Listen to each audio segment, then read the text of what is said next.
Yo, what is the deal? This is your man Frank Dutch right here. I'm back at y'all with another video, man, and today we're gonna be talking about 5 reasons why downloading beats off YouTube in 2022 is over with, bro. I'm gonna get right into the video. I don't want to hold y'all too much today. I want to get right to it, so let's go.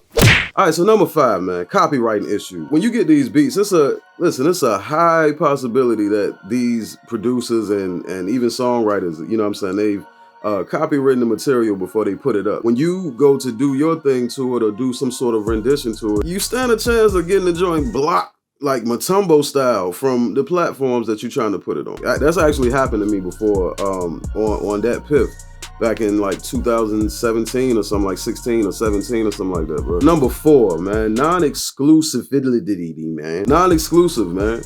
You know what I'm saying? So you listen, check this out. The beat that you pick, look at the views on it. It's been viewed like a bajillion times, bro. You think you the only one that had the bright idea of downloading the beat? But I will say this, man, shout out to the first person that ever decided to upload their beat and the first person to discover like, oh, I can download this. And they did a song to it. Shout out to you, bro. You know what I'm saying? You set off a whole trend. You know what I'm saying? Another thing, man, these tight beats, yo. You know what I'm saying?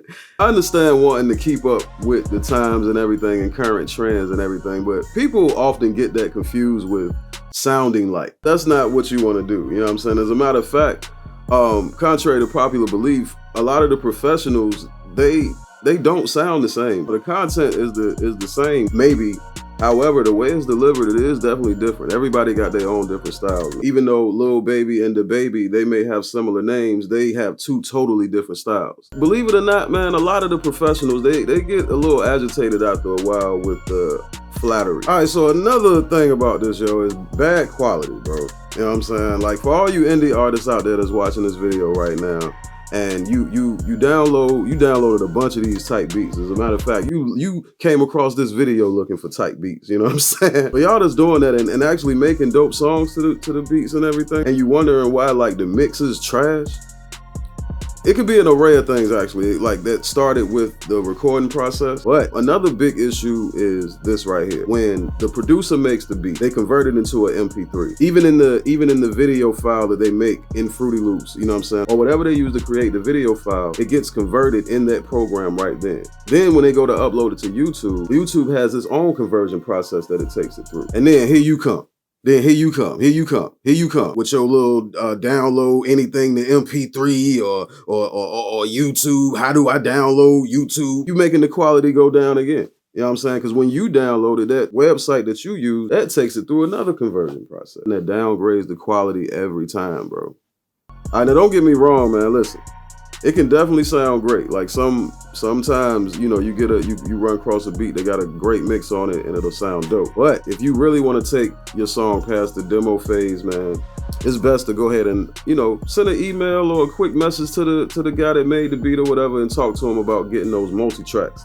And multi-tracks in particular, man, don't say stems, say multi-tracks, you know what I'm saying? Because there is a difference, it's a difference, you know what I'm saying? The difference between multi-tracks and stems is in this video right here. And most importantly about that, man, it builds relationships, bro. All right, now speaking of building relationships, when you do it this way, you stand a bigger chance of not really collaborating or soaking in the creative energy of the other, you know, artist or the other producer or whatever, you know what I'm saying? Think about it for a second. Every successful artist that you ever heard of, they got a mental Rolodeck, bro, of artists and producers that they go to, bro, just to get that vibe. I'm gonna tell you the truth, it's proven to be more beneficial to at least communicate and correspond over the internet with the artist or producer, you know what I'm saying? All right, now for all of y'all that watched to the end of this video, man, first I want to thank y'all. I want to give y'all a little tip right here. If you insist on getting beats this way, you know what I'm saying? I got a better way. Click this video right here. The link will be down in the description, or you can just click the annotation or whatever you call it, joint, and it'll take you right to how to do that. You know what I'm saying? And also, if you want to download some dope beats and holler at the producer about exclusives and all of that, and they really dope beats, or you want to just rock, get an instant download, you feel what I'm saying? Click that link down in the description, bro. I'm telling you, I had you right. That's right here, man. Y'all be cool. How y'all be cool, man. Don't forget to like, share, comment, and subscribe, man. Peace.